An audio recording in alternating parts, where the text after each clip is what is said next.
आज भारत जोड़ो यात्रा का एक वर्ष समाप्त हो गया है और मुझे इस यात्रा में मध्य प्रदेश में जब ये यात्रा शामिल हुई थी, वहां से लेकर जब तक मध्य प्रदेश का अंतिम छोर था, राजस्थान में जब तक यात्रा समाप्त नहीं तब तक मुझे इस यात्रा का सहभागी होने का अवसर प्राप्त हुआ।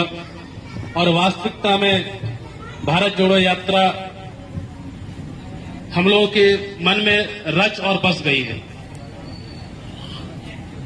भारत जोड़ो यात्रा ने राजनीतिक पटल पर तो संदेश छोड़ा ही, बल्कि भारत की जो मनोस्थिति थी, जो भारत की मूल भावना थी, जिसमें बंधुत्व का जिक्र था, जो कि हमारे संविधान में भी जिक्र है जिस चीज का, बंधुत्व, भाईचारा, धर्मनिरपेक्षता, इस सभी मूल्यों को समेटते हुए भारत जोड़ो यात्रा चली।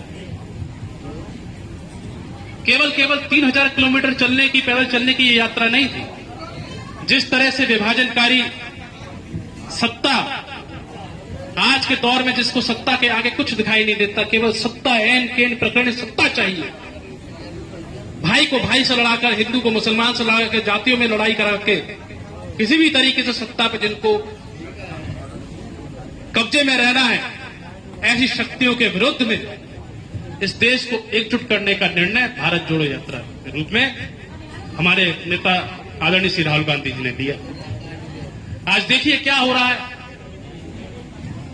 कि हम लोगों ने जैसे ही, विपक्ष ने जैसे ही कहा कि हम भाजपा की संविधान विरोधी, राष्ट्र विरोधी सोच के खिलाफ सभी विपक्षी दल एकजुट होकर आएंगे।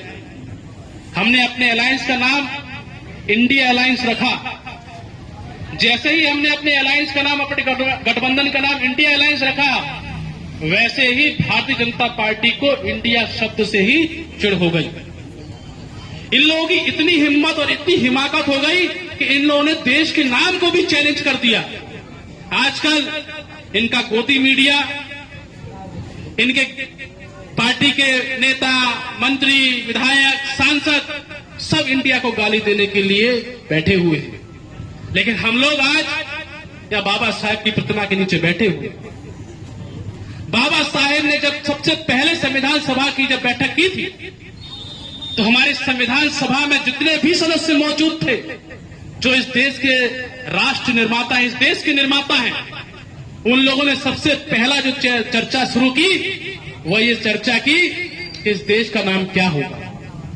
उस समय कई नाम देश के प्रचलित थे, जैसे अंग्रेजों के समय में इंडिया नाम से प्रचलित हुआ हमारा देश। उससे पहले भारत, हिंदुस्तान, जम्बूद्वीप, भारतवर्ष, अनेकों नाम इस देश के निकल के आए।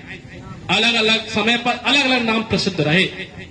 हमारे सभी लोगों ने, हमारे सभी राष्ट्र निर्माताओं में, संसद के संविधान सभा में इस पर गहन चिंतन किया, विमर्श किया, और उसके बाद वोटिंग के माध्यम से तय हुआ इस देश का नाम होगा इंडिया, दैट इज भारत, यानी इंडिया यानी भारत। इंडिया और भारत एक समान, एक देश, एक राष्ट्र है।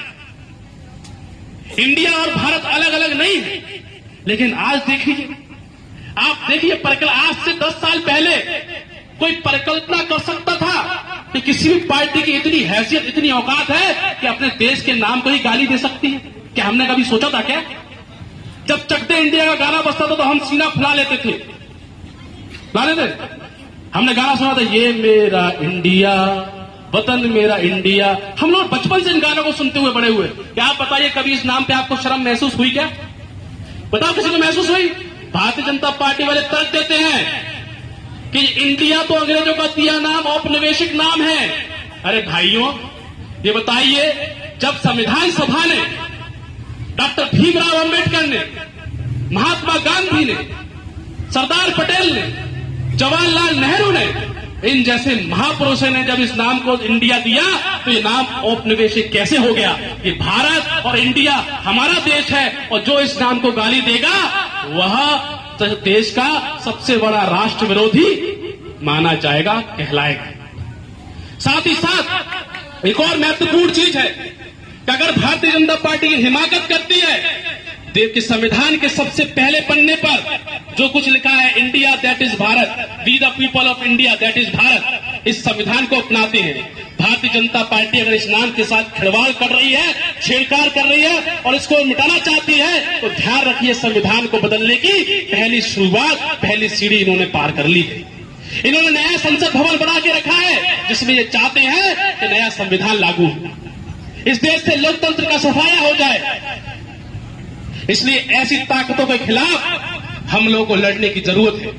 हम लोग को मिल बांट के सबको साथ आने की जरूरत है। अलग अलग जाति के, अलग अलग धर्म के, अलग अलग संप्रदाय के, अलग अलग भाषाओं के सभी भारतवासियों को, सभी इंडियंस को एक साथ आकर ऐसी ताकतों, ऐसी फासिस्ट ताकतों को, ऐसी ताकतें जो इस देश को मिट्टी में मिला देना चाहती हैं, ऐसी ताकतें जो देश में आरएसएस का एजेंडा लागू करना चाहती हैं, आरएसएस का संविधान लागू करना चाहती हैं, ऐसी ताकतों को हमें मिलजुल कर उखाड़ कर फेंकना होगा। इसलिए आप सभी से आभार करते हैं कि आज इस भारत जोड़ो यात्रा की पहले वर्षगांठ पर जो भारत जोड़ो यात्रा का संकल्प था उसको मन में फिर से जागृत कीजिए और ये सौगंध लीजिए कि इस देश को मैं मिटने नहीं दूंगा। ये मोदी जी ने